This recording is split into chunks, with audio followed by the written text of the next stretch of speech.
Bienvenidos a Construye Ya. En este video, te mostraremos el proceso de hacer una silla usando círculos de hierro. Este proyecto es perfecto para aquellos que buscan una solución única y resistente para su hogar. Aprenderás a soldar la estructura de la silla con círculos de hierro, creando un mueble que combina estilo y funcionalidad.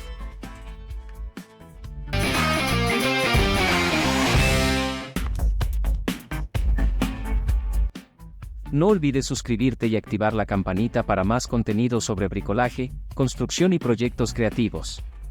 Déjanos tus comentarios y comparte tus resultados. Estamos emocionados de ver tu versión de esta increíble silla hecha con círculos de hierro.